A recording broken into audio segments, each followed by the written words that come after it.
বিরতির পর স্বাগত। এখন খবর বিস্তারিত। সরকার বিরোধী বিক্ষোভে ফের উত্তপ্ত বাংলাদেশ। বিরোধী দল বিএনপির বিক্ষোভ কর্মসূচি ঘিরে অগ্নিগর্ভ রাজধানী ঢাকা। টেলিভিশনে বিবৃতি দিয়ে হিংসার পথ ত্যাগের আবেদন করেছেন প্রধানমন্ত্রী শেখ হাসিনা। সরকার বিরোধী বিক্ষোভে ফের উত্তপ্ত বাংলাদেশ। বিরোধী দল বিএনপির বিক্ষোভ কর্মসূচি ঘিরে অগ্নিগর্ভ রাজধানী ঢাকা। একাধিক গাড়িতে আগুন, পুলিশের সঙ্গে দফায় দফায় সংঘর্ষ খালেদা জিয়ার অনুগামীদের। গতকাল ন্যাশনাল প্রেস ক্লাবে সাংবাদিক বৈঠক করে বেরোনোর পর বিএনপির সেক্রেটারি জেনারেল মির্জা ফখরুল ইসলামকে গ্রেপ্তার করে পুলিশ। এরপরেই উত্তেজনা ছড়ায় বিভিন্ন এলাকায়। গ্রেপ্তারির প্রতিবাদে ঢাকার রাস্তায় মিছিল বের করে বিএনপি। পুলিশকে লক্ষ্য করে ইট ছোড়ে বিরোধী দলের ছাত্র সংগঠন। ইটের আঘাতে বেশ কয়েকজন পুলিশকর্মী জখম হয়েছেন। অবরোধকে কেন্দ্র করে দফায় দফায় সংঘর্ষে জড়িয়ে পড়েন শাসক আওয়ামী লীগ ও বিরোধী বিএনপির কর্মী সমর্থকরা।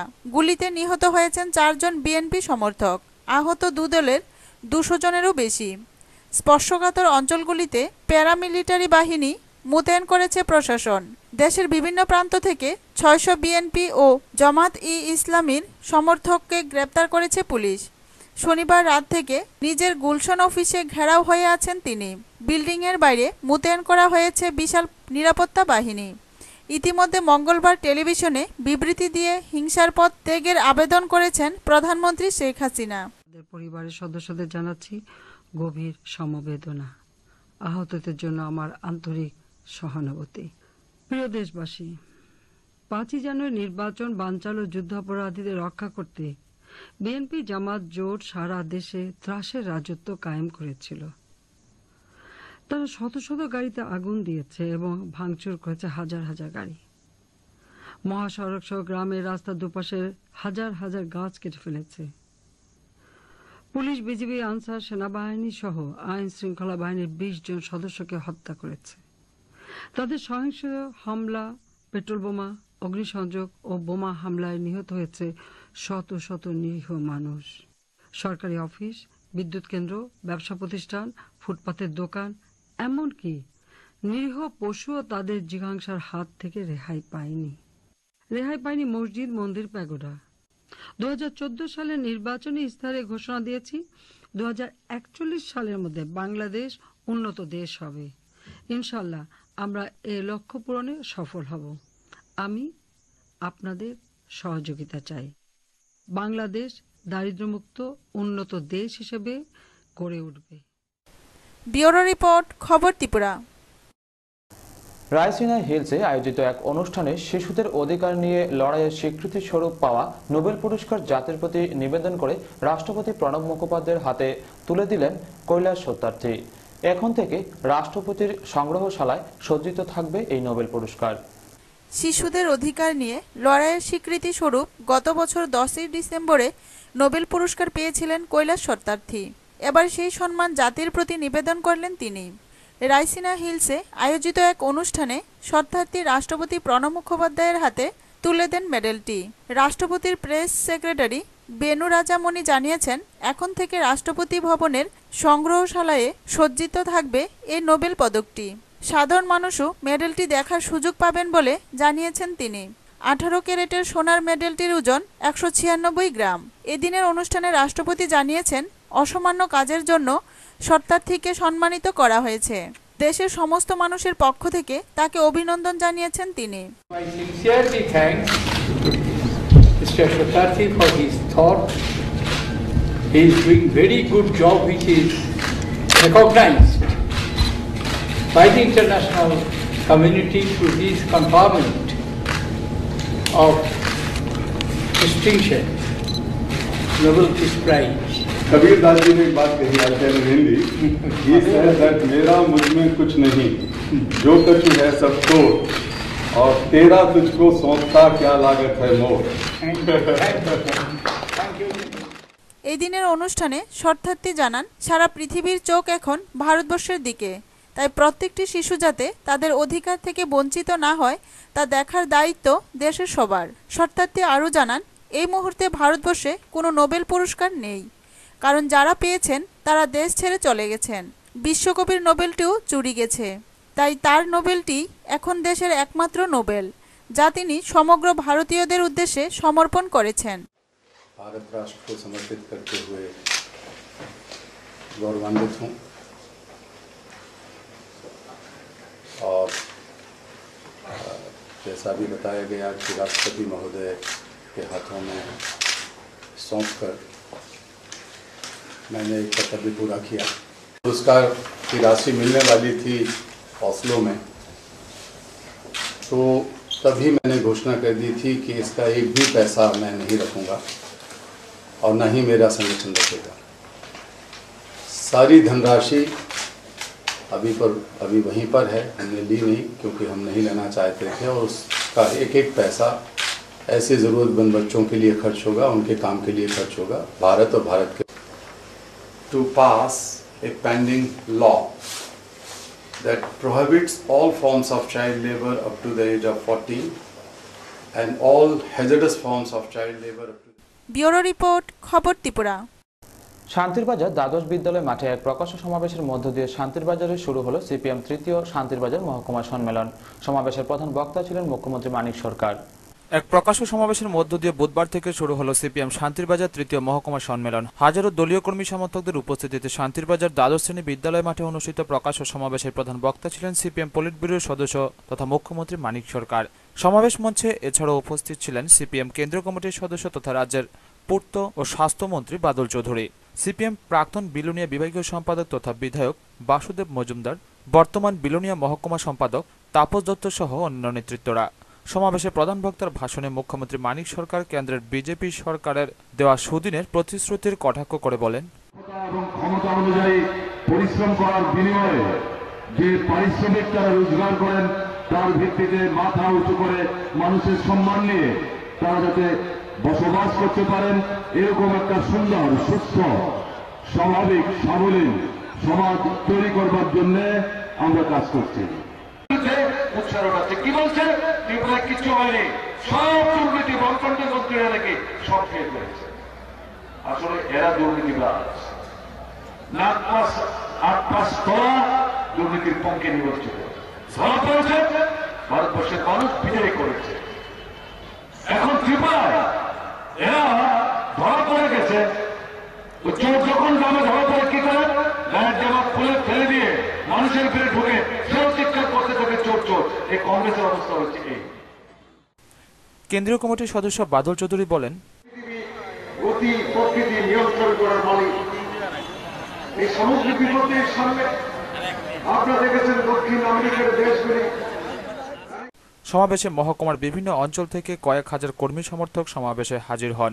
সমাবেশ শেষে শুরু হয় 3 দিনব্যাপী সম্মেলনের কাজ। ব্যুরো রিপোর্ট, খবর ত্রিপুরা। আবারও নিয়ে নিচ্ছি ছোট্ট বিজ্ঞাপন বিরতি, সঙ্গে থাকুন।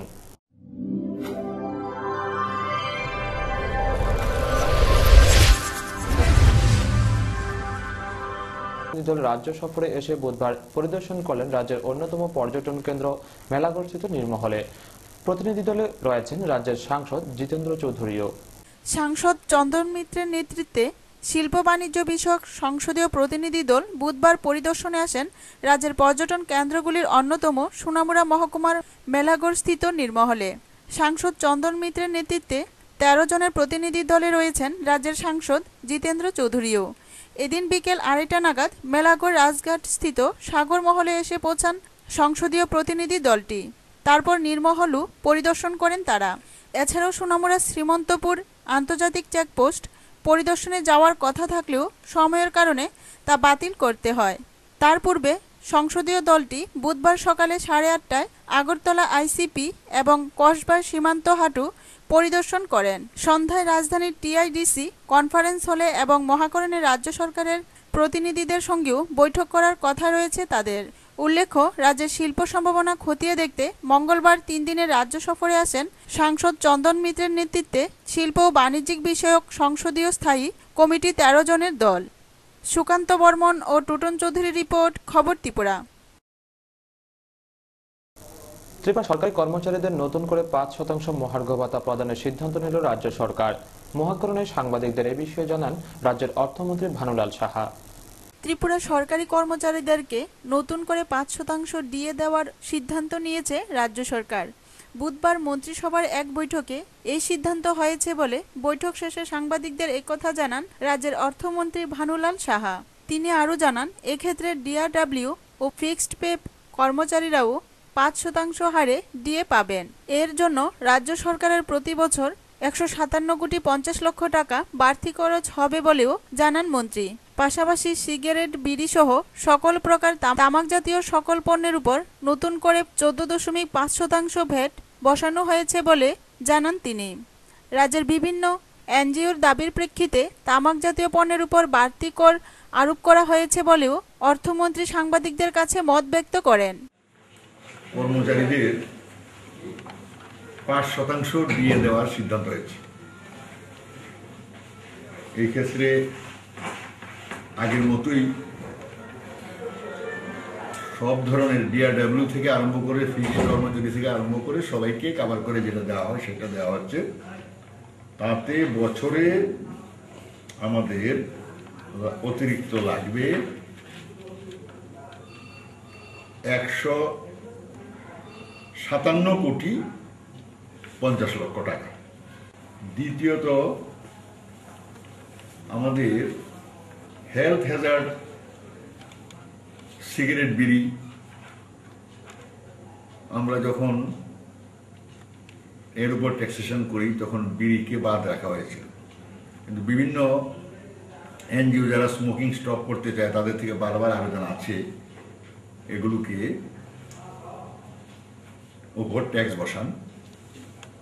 তাই তাদের আবেদনে সাড়া দিয়ে এবং আমরাও চিন্তা করে বিড়ি, তামাক মানে টবেকু জাতীয়, অর্থাৎ শুধু বিড়ি তো বাংলাদেশিরা চাই না খায়, অনেকে খৈনি খায়, ওই গুঁড়া গুঁড়া বা তামাক খায়, এই সব বিড়ি প্রোডাক্টস যেগুলো আছে সবগুলোর উপরে 14.5% ভ্যাট আমরা বসিয়েছি। এটা এতদিন পাচ্ছি। ব্যুরো রিপোর্ট, খবর ত্রিপুরা। দীর্ঘ ৪ বছর পর উদয়পুর স্পোর্টস কমপ্লেক্সের মাঠে শুরু হলো ৫ দিনব্যাপী বইমেলা। মেলার শুভ উদ্বোধন করেন মন্ত্রী রতন ভৌমিক। দীর্ঘ প্রায় ৪ বছর পরে উদয়পুরে নানাহ অনুষ্ঠানের মধ্য দিয়ে শুরু হলো বইমেলা। এই প্রথম উদয়পুর পুর পরিষদের উদ্যোগে ত্রিপুরা পাবলিশার্স গিল্ডের সহযোগিতায় অনুষ্ঠিত হয় এই বইমেলা। উদয়পুর স্পোর্টস কমপ্লেক্স মাঠে অনুষ্ঠিত হয় এই বইমেলা।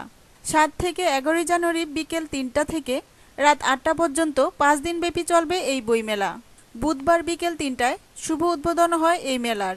ত্রিপুরা রাজ্যের তপশিলি জাতি উন্নয়ন ও পর্যটন দপ্তরের মন্ত্রী রতন ভৌমিক প্রদীপ প্রজ্বলনের মাধ্যমে এই মেলার সূচনা করেন। মেলায় উদ্বোধনী সঙ্গীত পরিবেশন করেন উদয়পুর ICAT-এর শিল্পীবৃন্দরা।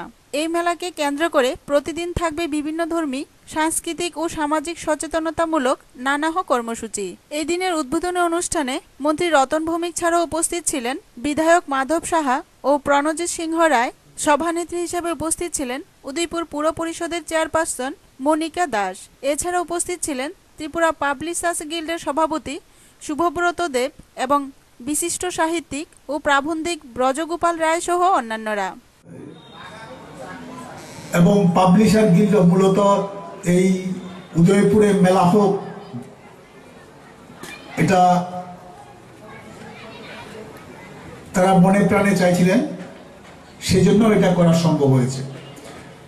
আমরা ৮১ সালে যখন তথ্য সংস্কৃতি দপ্তরের উদ্যোগে রাজ্যে বইমেলা সংগঠিত করি রবীন্দ্র ভবন প্রাঙ্গণে, তখন যে এবং অবশ্যই পাবলিশার গিল্ডের কাছেও যে এটা যাতে এখন থেকে প্রতি বছর বইমেলাটা সংগঠিত হয়। আসলে বইমেলাটা শুধু মেলা না, আজকে যেমন শুধু আগরতলা শহর বা আপনাদের জেলা সদর না, কাঞ্চনপুর মহকুমার মতো জায়গায়, ওমপি ব্লকের মতো জায়গায় আজকে বইমেলা সংগঠিত হচ্ছে। মেলায় ত্রিপুরা পাবলিশার্স গিল্ডের 20টি স্টল এবং বুক সেলার্স অ্যাসোসিয়েশনের 9টি স্টল সহ মোট 29টি স্টল বসে। মেলায় বিভিন্ন স্কুল থেকে আগত ছাত্রছাত্রী এবং উদয়পুরের বই প্রেমীদের উপস্থিতিতে মেলা প্রাঙ্গণে উপচে পড়া ভিড় পরিলক্ষিত হয়। বইপ্রেমীদের মনের খোরাক মেটানোর জন্য বইমেলাকে বিশেষ গুরুত্ব দিয়েছে বলেই মেলায় এই সকল বইপ্রেমীদের উপস্থিতি ছিল চোখে পড়ার মতো। ব্যুরো রিপোর্ট, খবর ত্রিপুরা। খোয়াই তৃণমূল ভবনে এক সাংবাদিক সম্মেলনের মাধ্যমে জেলার বিভিন্ন সমস্যা নিয়ে অভিযোগ তুলে ধরেন তৃণমূলের নেতৃত্বরা। খোয়াই তৃণমূল ভবনে এক সাংবাদিক সম্মেলনের মাধ্যমে বিভিন্ন অভিযোগ তুলে ধরেন তৃণমূল যুবনেতা শঙ্কুপাল সহ খোয়াই ব্লক তৃণমূল নেতা সুবীরনাথ শর্মা। তারা বলেন, সদ্য খোয়াই জাম্বুরা গ্রামে নিজেদের ঘরোয়া দায় দরবার এবং নিজেদের বদনাম ধামাচাপা দিতে খোয়াই জেলা সভাপতি মনোজ দাসকে বদনাম করার জন্য মিথ্যে মামলায় জড়িয়ে দেওয়া হয়েছে, যা এলাকার মানুষ প্রকাশ্যে কিছু না বললেও এলাকার জনগণ আলোচনায় ব্যস্ত যে আজ রাজনীতি কোন জায়গায় পৌঁছেছে। পাশাপাশি সাংবাদিকদের ঘটনাস্থলে গিয়ে অনুসন্ধানের জন্য অনুরোধ জানান তৃণমূল নেতৃত্বরা। পাশাপাশি এই ঘটনায় তীব্র নিন্দা জানিয়েছে তৃণমূল খোয়াই নেতৃত্বদের দাবি, খোয়াই পুর পরিষদের অধীন প্রায় ৮০% ডোবা নয়তো পুকুর ভরাট করা হয়েছে এবং ভবিষ্যতে খোয়াই শহরে বিপদ আসন্ন। অথচ পুর পরিষদের যারা জলাশয়গুলো ভরাট করছেন ওনারা বাস্তুভিটা বানিয়ে বিক্রি করে দিয়েছেন। তৃণমূল খোয়াই নেতৃত্বদের অভিযোগ, শান্তিনগর গ্রাম পঞ্চায়েত সচিব কর্তৃক ৪ জন বেনিফিশিয়ারি দিনের পর দিন আর্থিকভাবে প্রতারণার শিকার হচ্ছেন। এই নিয়ে বহুবার পঞ্চায়েতে গিয়েও কোনো সুফল পায়নি ওই ৪ বেনিফিশিয়ারি। বাধ্য হয়ে জেলা শাসকের দ্বারস্থ হয়েছেন বেনিফিশিয়ারিরা। এভাবেই বিভিন্ন সরকারি প্রজেক্টগুলি মার খাচ্ছে। খোয়াই তৃণমূল ভবনে সাংবাদিক সম্মেলনের মাধ্যমে এই সমস্ত অভিযোগ তুলে ধরেন তৃণমূল যুবনেতা শঙ্কুপাল সহ খোয়াই ব্লক তৃণমূল নেতা সুবীরনাথ শর্মা। বাবুরা সবাই এর সঙ্গে জড়িয়ে আমাদের দলকে কলঙ্কিত করার চেষ্টা। আমাদের দলের নেতা জেলা সভাপতি মনোজ দাসকে জড়িয়ে দুপুরের নাগাদ এটা এফআইআর করা হলো। খোয়াইয়ের মানুষ অবাক, জাম্বুরার মানুষ অবাক যে এটা কি হচ্ছে। বামপন্থী দলের ঘরানার মানুষ, জাম্বুরার অনেক মানুষ আমাদের কাছে নিন্দা জানিয়েছে যে এটা ঠিক করছে না পার্টি। এটা পার্টি অতিমাত্রায় নিচের দিকে নেমে গেছে বলেই এগুলি সম্ভব হচ্ছে। শান্তিনগর গ্রামে 4টা লোক সরকারি বেনিফিশিয়ারি সিলেকশন হয়েছে, রাবার বাগান করবে বুঝলা, গ্রাম পঞ্চায়েত সিলেকশন করছে, টাকা অ্যালট হয়েছে তাদের নামে, কিন্তু তাদেরকে আজকে অব্দি টাকা দেওয়া হইল না। ব্যুরো রিপোর্ট, খবর ত্রিপুরা। পঞ্চম শ্রেণীর এক নাবালিকা ধর্ষণের অভিযোগে পুলিশের হাতে বন্দী 60 বছর বয়সী এক গ্রুপ ডি কর্মচারী। ঘটনা আশাবাড়ি গ্রাম পঞ্চায়েতের 1 নং ওয়ার্ডে। যে আগেও সেই রকম র্যাপ জনিত কাজের সঙ্গে সে এরকম কতবার রিপোর্ট হয়েছে, সেটা যাক এলাকার লোকে যেমনি হোক এটাকে একটা সমাধান করে নিছে। কিন্তু এইবারে অ্যারেস্ট হওয়ার পরে কোর্টে ফরওয়ার্ড করার পরে এলাকার লোকেদের মনে একটা সন্তোষী ভাব আসছে। তার গ্রেপ্তারে ওই এলাকায় স্বস্তি বিরাজ করছে। ব্যুরো রিপোর্ট, খবর ত্রিপুরা। কালকে একটা 10 বছরের একটা মেয়ে এসেছিল, 3:45-এ পুলিশ নিয়ে এসেছিল। তখন তো আমরা পরীক্ষা নিরীক্ষা করলাম, যদি এখনো রিপোর্ট আসেনি, কারণ রিপোর্ট আমরা পাঠিয়ে দিয়েছি আগরতলা ফরেন্সিক সায়েন্সে। তো রিপোর্ট এলে বাকিটা আমার বলা যাবে যে অ্যাকচুয়ালি কি হয়েছিল। ঠিক আছে, ফলাইছে যে আগেও সেই রকম র্যাপ জনিত কাজের সঙ্গে সে এরকম কতবার রিপোর্ট হয়েছে, সেটা যাক এলাকার লোকে যেমনি হোক এটাকে একটা সমাধান করে নিছে। কিন্তু এইবারে অ্যারেস্ট হওয়ার পরে কোর্টে ফরওয়ার্ড করার পরে এলাকার লোকেদের মনে একটা সন্তোষী ভাব আসছে। তার গ্রেপ্তারে ওই এলাকায় স্বস্তি বিরাজ করছে। ব্যুরো রিপোর্ট, খবর ত্রিপুরা। আসামের দাঙ্গায় দুর্গতদের ত্রাণে সাধ্যমতো অর্থ সংগ্রহ অভিযানে নামল কাঠালিয়া মোটর ও অটোরিকশা ওয়ার্কার্স ইউনিয়নের কর্মীরা। এতে প্রচুর সাড়া পরিলক্ষিত হয় জনমনে। বুধবার কাঠালিয়া মোটর ও অটোরিকশা ওয়ার্কার্স ইউনিয়নের যৌথ উদ্যোগে আসামের দাঙ্গা দুর্গতদের ত্রাণে সাধ্যমতো অর্থ সংগ্রহ অভিযানে নামে। এতে উভয় সংগঠনের কর্মীদের মধ্যে যথেষ্ট সাড়া পরিলক্ষিত হয়। সকাল 8টায় কাঠালিয়া মোটর স্ট্যান্ডে সমস্ত শ্রমিকদের নিয়ে একটি আলোচনা সভা অনুষ্ঠিত হয়। সভাপতিত্ব করেন সংগঠনের সভাপতি বিল্লাল মিয়া। উক্ত সভায় সম্প্রতি সংগঠিত আসামের 2 জেলায় নিরীহ উপজাতিদের উপর সন্ত্রাসবাদী নৃশংস আক্রমণ ও বর্বরোচিত গণহত্যার প্রতিবাদে এবং জননিরাপত্তা বিধানে ও দাঙ্গা দুর্গতদের পর্যাপ্ত ত্রাণে কেন্দ্রীয় সরকারের কার্যকরী ভূমিকা গ্রহণের দাবি জানিয়ে বক্তব্য রাখেন সিআইটিইউর বিভাগীয় নেতা জয়দেব সরকার। সবাই মিলে আমরা ভূমিকা নেব। আসামে যারা ক্ষতিগ্রস্ত হয়েছে, যারা আজকে 1.5 লক্ষের উপরে সেখানে শরণার্থী শিবিরে আশ্রয় নিয়েছে, তাদের সাহায্যের জন্য সেখানে আসাম সরকার সঠিকভাবে ভূমিকা পালন করছে না। আমাদের পার্টি, ভারতের কমিউনিস্ট পার্টি মার্ক্সবাদী, সারা ভারতবর্ষব্যাপী জানুয়ারির 1 তারিখ থেকে জানুয়ারির 15 তারিখ পর্যন্ত ত্রাণ সংগ্রহ করবে। তার মধ্যে শীতবস্ত্র থেকে শুরু করে সেখানে পরনের কাপড়, অর্থ সংগ্রহ, খাদ্য সংগ্রহ, সমস্ত রকমের সংগ্রহ 15 দিন ব্যাপী সারা ভারতবর্ষের মধ্যে চলবে।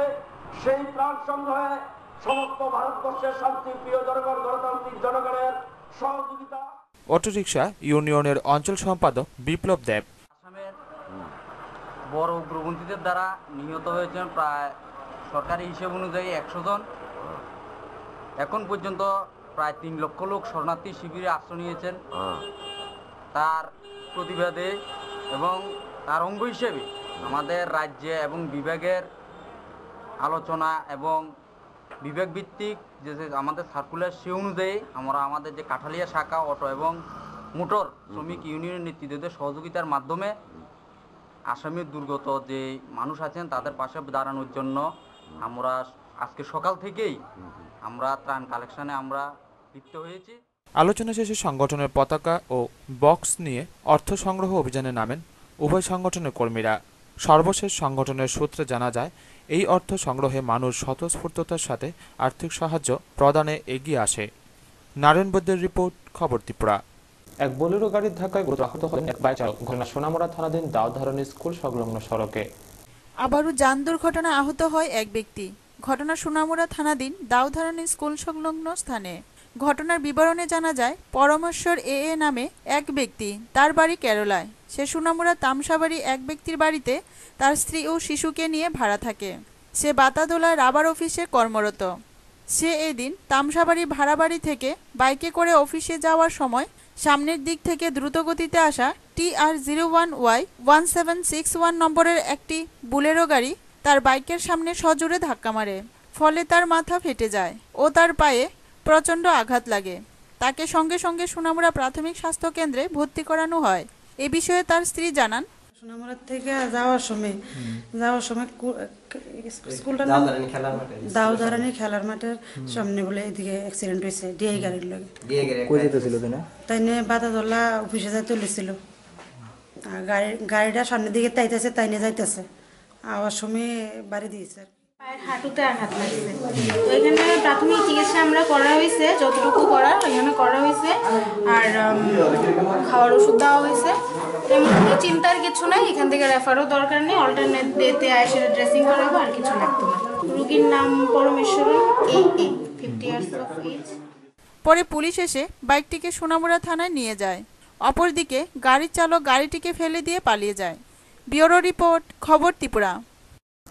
বন্ধক জমি ছাড়ানো নিয়ে প্রথমে কথা কাটাকাটি এবং পরে হাতাহাতি জড়িয়ে পড়ে দুই পক্ষ। ঘটনা পিয়ারবাড়ি থানাধীন কৃষ্ণপুর এলাকায়। বন্ধক জমি ছাড়ানো নিয়ে প্রথমে কথা কাটাকাটি এবং পরে হাতাহাতিতে জড়িয়ে পড়ে দুই পক্ষ। ঘটনা পিয়ারবাড়ি থানাধীন কৃষ্ণপুর এলাকায়। ঘটনায় জানা যায়, এলাকার মতিলাল দাস গত বছর তার 18 গন্ডা জমি 20,000 টাকার বিনিময়ে বন্ধক দেয় এলাকারই শ্যামল দাস এবং মাখন দেবনাথকে। কিন্তু বর্তমানে জমির মালিক মতিলাল দাস 20,000 টাকার বিনিময়ে তার জমি ছাড়াতে চাইলে তাতেই বাধে বিপত্তি। শ্যামল এবং মাখন জমি ফিরিয়ে দিতে অস্বীকার করে। আর এ নিয়ে বুধবার সকালে স্থানীয় সিপিএম পার্টি অফিসের পাশে দুপক্ষের মধ্যে কথা কাটাকাটি ও পরে হাতাহাতি শুরু হয়। হঠাৎই দুপক্ষের মারামারিতে স্থানীয় লোক ভিড় জমাতে থাকে ঘটনাস্থলে। যদিও বিকেল অবধি জমি সংক্রান্ত বিষয়টির কোনো সুরাহা হয়নি বলে জানা যায়। আপনার জমি কাটতে নিচ্ছে মতি দাস তো থেকে আপনি আবার নিচ্ছে। হ্যাঁ হেতু আমার তো 20,000 টাকা লই গেছে। আর 20,000 টাকা দেন আর জমি করতে করিয়ে যাও নিয়ে না 50 টাকা দিয়ে লাভের অংশ কি দুইজনে সমান ভাগ নাকি? পুষ্পাসের 5 তারিখ হইলে লেনদেন বা 7 তারিখে, এরপর আজ 20-21 তারিখ হয়ে গেছে। আরো কত আসে আমি জানি না, যে জমি বন্ধক থাকছে হে জানে, আমি কোনো জানি এখন এইসব খবর। তো আমার ডাক দিয়ে নিয়ে অঙ্গা তদাতরি পরে আমার কত জমি বাগাস হয়েছে জমি আনতে যাই আমরা জমিতে আনতেন। ব্যুরো রিপোর্ট, খবর ত্রিপুরা। মানুষের সাধারণ ধারণা একটি মুরগির দুটি পা, কিন্তু এই ধারণা মনে সংশয় সৃষ্টি করবে যখন দেখবেন আমাদের এই প্রতিবেদন। আমরা নিচু ক্লাসে শিখেছি একটি মুরগির দুটি পা। সাধারণত বাস্তবেও আমরা তাই দেখি, কিন্তু একটি মুরগির 4টি পা রয়েছে শুনলে কিছুটা হলেও অবাস্তব মনে হয়। তবে এমনই হয়েছে। অভিনব এই ঘটনাটি ঘটেছে সোনামুড়া ধলিয়াই এলাকায়। এলাকার কৃষক আব্দুল সালামের একটি দেশি মুরগি 10 থেকে 12টি বাচ্চার জন্ম দেয়, কিন্তু হঠাৎই বাড়ির লোকজন দেখতে পায় একটি মুরগি বাচ্চার 4টি পা রয়েছে। আর তাতেই হতবাক কৃষক আব্দুল সালাম ও তার পরিবার। আর এই খবর ছড়িয়ে পড়তেই কৌতূহলী মানুষ ওই মুরগির বাচ্চাটিকে দেখতে ভিড় জমায় তার বাড়িতে। এ বিষয়ে কৃষক আব্দুল সালাম জানান, দেশি মুরগ আর কি সকালে এটা বাচ্চাটা দিছে, তো বাচ্চাটির নামাই দেই তো এটা পেছনেও 2টা পাও একসাথে দেখা যায়। তো আমরা সবাই বাড়িতে চাইলাম এটা 4টা পাও মোট, এখন ইয়ারে সবাই দেখাইলাম আর কি। দেখছি রে পাও 4টা, প্রথম নামাই দে বাচ্চাটা পাও 4।